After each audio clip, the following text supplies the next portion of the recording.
Thanks to all of you for being here and being interested in what I'm going to tell you. And thanks to you, Valentin, for breaking the ice this morning.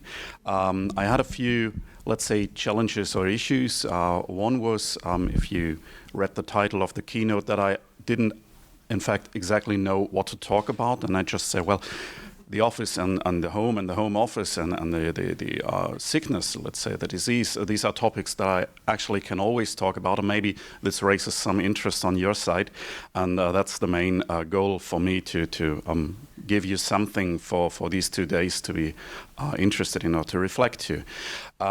So the other issue is that I have a problem with KISS, and I really envy your presentation. It was kind of iconic. Mine is more like a picture book.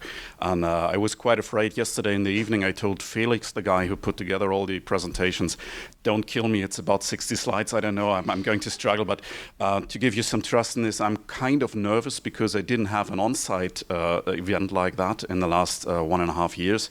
So being nervous helps me to be quite fast. So I trust that I'll manage with that.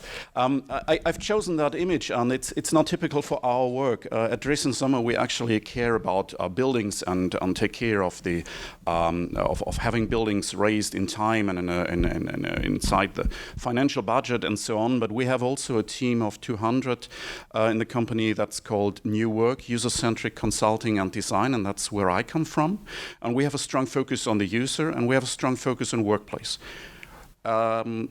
Since the methods of taking care about people and space are kind of transferable to other areas, we also do other things, not only offices, but also things like this. This is a hotel project in Munich. It was a pop-up hotel, only there for a short time period. Had to leave afterwards again, and I think there's an office inside now, and it can't be as good as the hotel was before. And the interesting thing, and I think this is kind of what I'm trying to talk about today, is that this hotel really had the mission to attract people in a short time and to be a place to be. And let's say, don't go anywhere else. If you go to Munich, stay with us. So about the three terms, office and home and sickness, I think this is maybe not the office that you all know, although open plan offices were quite fancy the last years, but the office can cause homesickness. And as an architect, I'm actually interested in buildings, but far more than that, I'm interested in what happens inside the people that deal with the buildings. So please excuse these thinking bubbles. It's kind of a comic style, but this is always what I'm interested in, what happens with the people. So maybe it's this, thanks God it's Friday. That's for tomorrow. Today's Thursday. So sickness can cause home office. That's what it did the last 15, 16 months and causes, I don't know, where's that guy on the wheels? I can't see him, but it causes strange situations like that. And I have installed something like some monitors and free-speaking something in my basement in my home. Yep. Exactly, and the homeschooling on top. So the question that I now have is, can home cause office sickness? And I'm not talking about office sickness like sick building syndrome or feeling bad in the office, but same like homesickness, to have a certain desire to go back there and, well, ask the question, and this is kind of the red line for the presentation, would someone want to return to the office even if they don't have to, like voluntarily?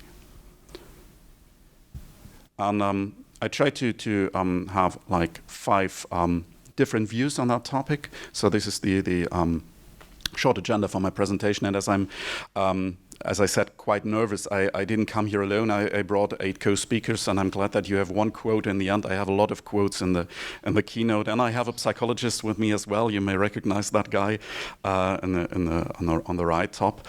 And referring to the Maslow pyramid, I'd say I had breakfast that morning, so my basic needs are kind of fulfilled. And since I came here, I get some safety. I wondered how will this room look like, and it's really familiar, and I really like this.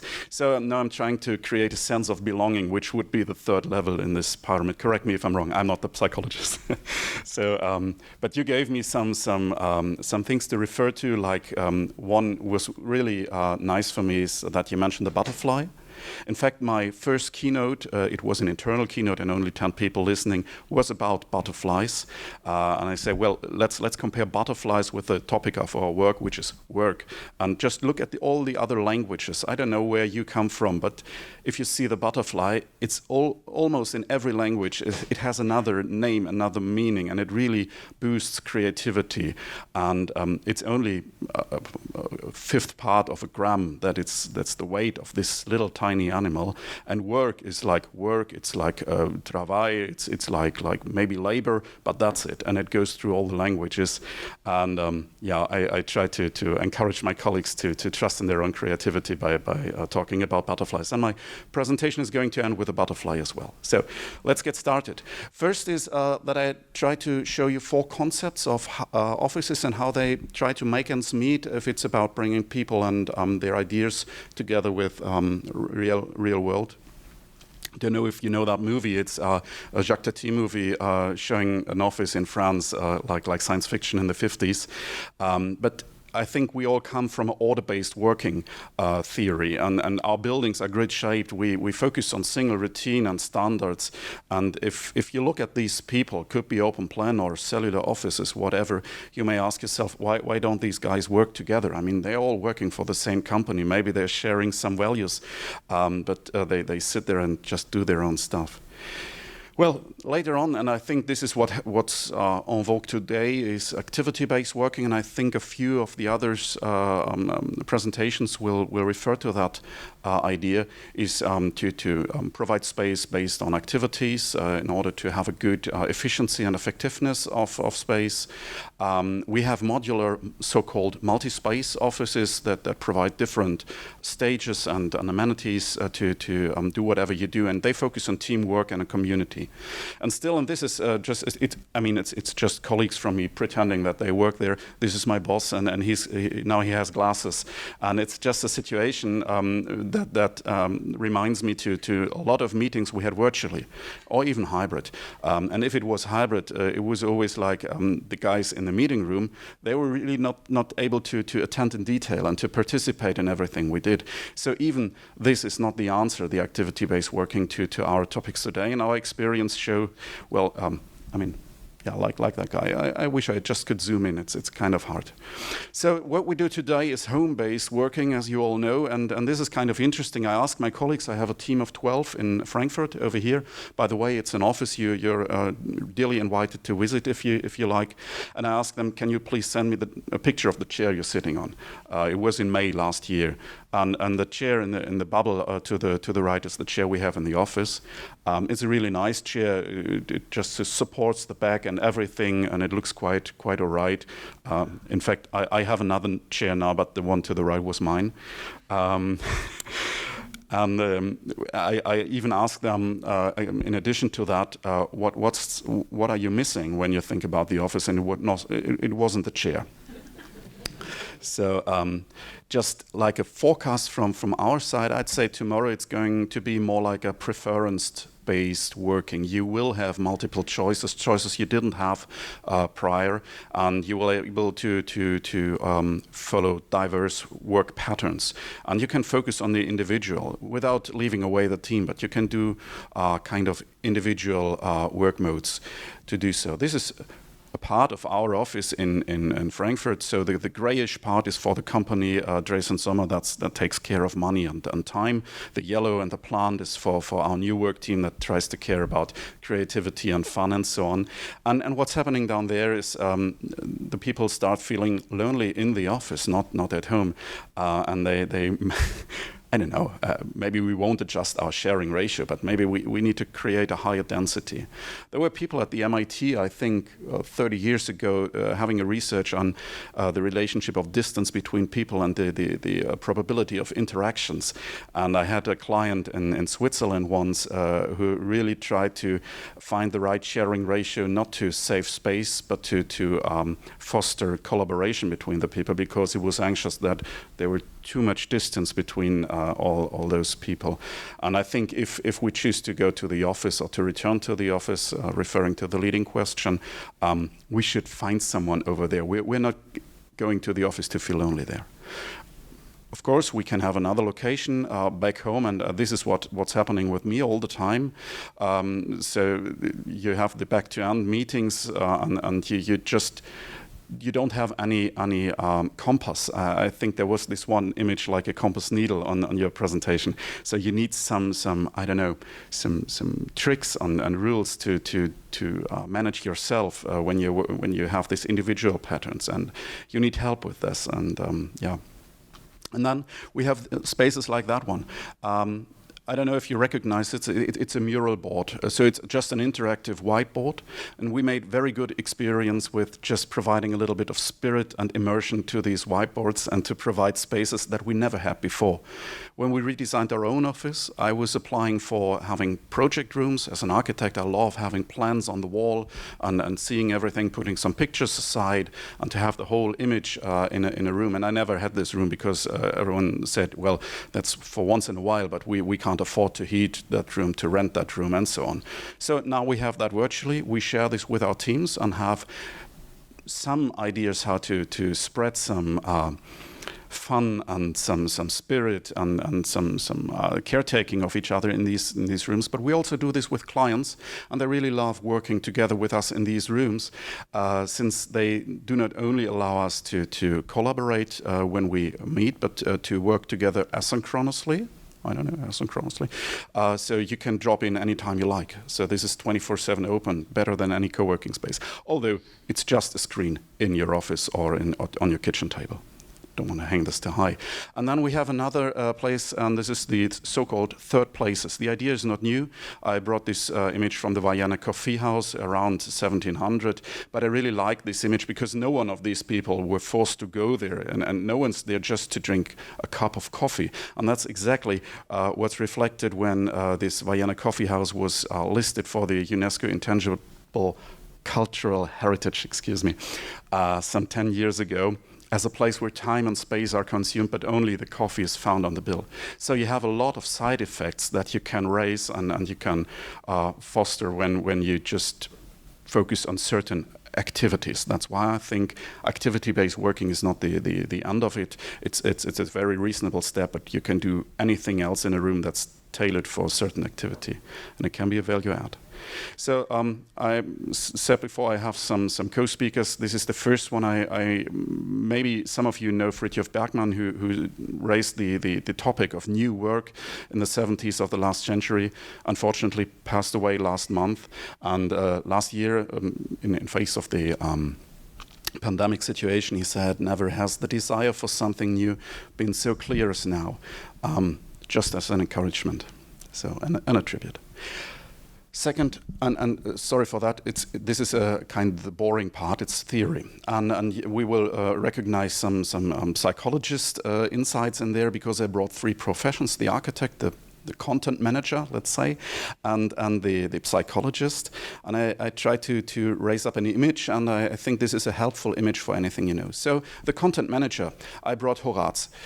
He was writing some poems 2,000 years ago in Rome, and he said something, I don't know if the Latin phrase is correctly translated, but something like, and really say content manager instead of poet, but for the intention is to transfer knowledge to the others. So they want to be useful or to entertain, or at the same time to say something pleasing and useful. So better do both than just one of these. Then we have that Maslow guy, and there are several translations for that. I don't know if I got them right, but these five items I highlighted in yellow are the 5 levels of the pyramid. So, and I think the idea of it is that if you try to not only to satisfy but to empower and encourage and motivate people, you should trigger self-actualization. And if you do this, you need to provide esteem. And if you want to do this, so the pyramid is based on each other. And if you don't provide the basic physiological needs, you shouldn't care about the other. But yeah, this is. And then I brought another old guy, and I'm sorry to only have co-speakers who are old white men, and most of them are dead. So I try to do better next time. But Vitruvius, who really wrote a interesting 10 books about architecture these days around Caesar's period in Rome, said that for buildings you need stability and function, of course, but you also need beauty as on the same level and the same importance. Now, and this is the image like a recipe for preferred place to be. If you just say, well, one takes care about content, the other about people, the third one about space. Horaz says you need usefulness and pleasure. Sorry, wrong direction. You have the 5 levels of the pyramid or the hierarchy of needs from Maslow, and you have the 3 ideas of not only stability but also functionality and more than that beauty from Vitruvius, the architect. And so you can just draw a line right through and say, well, they're all the same opinion. You have a few things you need to avoid the loss of commitment and motivation. But if you want to foster it, if you want to focus on that, give the people pleasure, beauty, self-actualization, esteem, and an environment that can cause belonging. Not only built environment, but also social environment. This was the theory. So then just from the last year, I thought maybe this is of value for you. We were in discussion not only with our customers, clients, and so on, but also in networks with real estate experts, scientists, designers. And I just have 3 insights from these meetings, and I don't want to read them in detail. You're going to receive the presentation afterwards. And we all started with a question, and this is another co-speaker. That's quite well reflected in the phrase in the quote from Woody Allen, that we're all interested in the future, since this is the space or the location where we're going to spend the rest of our lives. So when the question is what will happen no more, less, or elsewhere than in the office, and this is a hybrid conference that we had last August with scientists, designers, not only Europe, I think it was worldwide, and as I said before, you can dive deeper into that. But what for example, I really like, if it's no need to drop in at the office for that, it's pretend you're working. You can do that at home. So and things that are going to be more relevant or even completely new, well, it's still desks, but less desks. So I think the framing conditions for buildings in the future will not be only desks and walls and doors. But you're going to have something like energizing places, broadcast studios for maybe doing something like this. In fact, this is kind of a broadcast studio, if I look at these guys over there. And it was kind of interesting that we had these digital mental tricks. So we had I think it was also a social scientist from Finland, and she said, I have no clue how to shut the door behind of me when I'm leaving work and entering private life when I'm at home. And this is really hard for me. And maybe we need some of these digital or mental tricks how to deal with this better. And of course you need spaces for interaction, social meeting, collaboration, and so on. And there were a few insights about the question, how should an office look in 2025 in order to attract the workforce? I don't know, that's your business actually, not mine. But what they said is create belonging. It's about well-being, social relationships, maybe integrating users into design. This is when it comes to us. This is what we do in our projects, trying to find every opportunity to integrate users into a design process, starting from the vision and the requirements. It should be beautiful but simple, and the term simple will occur later on again. And it should be an environment which allows you easily to connect to each other. A few months later in Luxembourg, we asked some real estate experts and users. It was a mixed meeting. And in fact, the reasons to return to the office after 8 months of pandemic situation was kind of matching with the one before. I'm not going to read every single of these items, and we even asked them what would be a very special thing you would like to see in an office. And shared office means, if you look at the bullet point in the center, that it really should be shared with others. So get to know not only the guys, the tribe you're with all the time, but to meet new tribes, have healthy food, and have these unpredictable surprises. And I think this is really something that an office, as a place where you go voluntarily, can provide to you. Nature and home elements and so on. And I think in May we asked the question again in a meeting in Berlin, and it's a quite good match. And I don't want to say that we don't need any traditional items in the offices of the future. There's undisturbed work, for example, in there as well. Of course, the office still should be the best place to do the work you're supposed to do, but mainly it's about bringing people together. So I then brought 2 samples of how we want to achieve a kind of home feeling in an office, or what we try to care of. And as I said before, I like these thinking bubbles. And another co-speaker, Churchill once said, "We shape our buildings, and thereafter they shape us." And I think this is kind of important, because when we have projects like building projects or reconfiguring existing structures, whatever, it's not about the building project. It's always about what happens afterwards with the people in there. And this is maybe the main reason why I'm not working as a classical architect anymore, because architects traditionally care about the building, and they deliver the key and say, better not meet again, because if we meet again, you'll have some issues, and I'll call my insurance. So just be happy and leave. So it's better to care about the experience the users have on the space afterwards.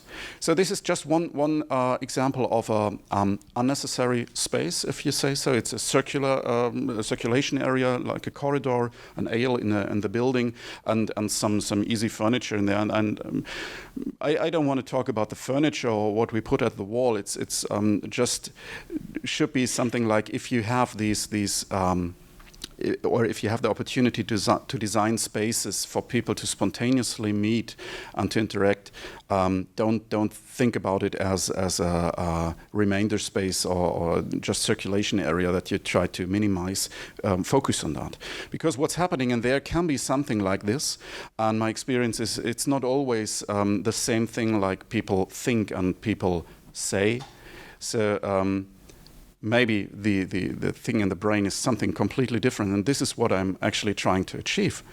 And same happens in the others' heads, and it gives a clear idea about what we want to do: bring people together, accelerate processes, don't struggle with booking tools, just go there and act and interact. And if all of them would have said what they are thinking, this could be a very nice place where you pass by when you're in the office and say, you remember that nice place, that spot where I had a good experience over there. It was not the manager's office, and I went there to present something as a, I don't know, as the small employee. It's just on eye level, and we just meet there and share ideas. And if you have these positive spots, they will be a part of a good home that an office always is. I mean, if you don't take care about designing an office as a good home, it's going to be not a good home, but still an office, and maybe not the preferred place to be. Another sample, this is, well, I mean, if it's about beauty or pleasure, you may decide yourself. This is for BMW in Munich, and again, a space that's not of high quality. There's no window over there. It's just a remainder space. And again, the idea of having some space for people to meet and to share ideas and bring people together in another way. And again, it's not always the same like the set and the thought. If someone sees that things working better without having this as a critical requirement for an office design, but if we can provide extra ideas like this in projects and generate some trust in having spaces like that, I think we create a certain value with that. And it's about what I described before. If you do not design the space to reflect hierarchy and power, but to focus on community and an area of belonging and maybe esteem, you can do a very good thing for people to stay there, because I think it's not only about talent attraction and war for talent, or the peaceful attitude about war for talent, but also about keeping these people in their life. And as I said before, I was quite happy when you were talking about a butterfly just briefly in the beginning, but to come to the end, I just have two last co-speakers, Mr. Butterfly and Mr. Caterpillar. I'm sure you know one of them, or maybe both. And I try to conclude with some final statements. So this is Mr. Butterfly. I don't know if you know Richard Buckminster Fuller, an architect, and I really love that quote that nothing in a caterpillar tells you it's going to be a butterfly. So we make good experience with having second-class environments and changing them into something good. It's not always necessary to have a high-end solution. It can be simple solutions. It can be, buildings that were originally designed for something completely different. Like we have a workshop for cars, a garage in our headquarters in Stuttgart, and we refurbished as a corporate co-working hub, and it's really doing good. We can have events like that down there, or even go there for brainstorming, and everyone's free to go there. And the only one who's forced to have his office there is our managing director from the company, because he should be aware of what's happening there. So, and if we just look at three just final slides. This is our office. We just refurbished in Munich. It was more boring before. I think now it's kind of okay. I was there 2 weeks ago. It's not completely finished, but almost. And I had this that's not a quote, that's more like a statement from our side. As in the presentation from last August, I was telling you this international conference. Like the future office is a matchmaker providing an environment of connectivity wherever and whenever you're in the mood for office. And the idea behind that is that office mustn't, or is not necessarily just one building. Office is more than that, or even your work life is more than that. So office is just a part, and wherever you are when you're not in the office, you should still have the opportunity to participate in what's happening in your professional or in your official life. A second insight, this is a spot in our office in Frankfurt. I told you before, a network session we had a few years ago. We invited people from Cologne, the Netherlands, from Bavaria, to just join us and to interact and share. And this is, I think, what I said before. It's not about the question how our building projects translate the requirements into design. The question that drives us is how offices or how office design translate the meaning and the requirements into the user's experience. And this place was not exactly designed for what's happening there. You see the thing behind the lady, it shouldn't stand upright, and I'm not sure if that was good for this furniture part. But we just went there and exchanged thoughts and knowledges. And this was a very, very valuable moment for all of us. And one last image, just to zoom out again. I don't know if you know that image, and I'm sure there are newer images of that. Indonesia is in the need to raise a new capital because the capital is sinking into the ground 10 times as fast as the sea level rises. So it's not a place to be there anymore for the 11 million people. So they found a spot in East Kalimantan. I hope I pronounced that right. And they're going to set up a new capital over there for 1.5 million people, and the whole office, so the whole governmental administration. So I'm quite curious. I didn't have any insight in the office concepts over there, but I'm quite curious how this will become a butterfly, maybe, or not. I'm not sure about that. So the final message is, if I take these remaining three images, or the last three images, just three short notes about the office of the future, or our expectations. And I think these words, like everything, always, and everywhere, are kind of easy to remember. Like everything but ordinary. I think I refer to that point once in a while in the keynote.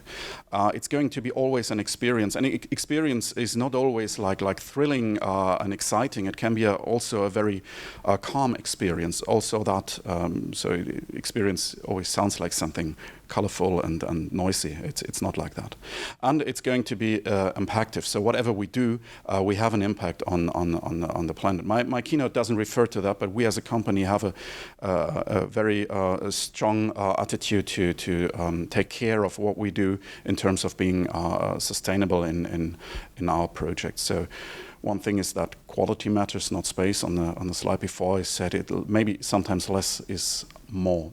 And yeah, I'm going to close the keynote with a last co-speaker, and I said maybe you know him, maybe you don't. It's Mr. Caterpillar. Some of you may know the very hungry caterpillar, or in German, die kleine Raupe nimmersatt. This guy, Eric Hahle, died around the same time like Fridtjof Bergmann. So there's some relation, and I was really... It was kind of an emotional moment when I read this quote, because I only know the caterpillar ate and ate and ate and then became a butterfly. And then I read these few words, and I actually, it was just the first sentence. I said, well, that's exactly what I need after this exhausting 1.5 years, to just simplify, to slow down, and to be kind to each other. That's really good. And don't forget to have art in your life. I'm thinking about maybe the beauty, the pleasure, and the upper part of the pyramid again. Theater, music, painting, dance, and sunsets. So I think in any caterpillar there's the blueprint for a butterfly, and I'm very much looking forward to discuss with you on maybe caterpillars, butterflies, or any other thing I just have shown you. So thanks a lot for attending.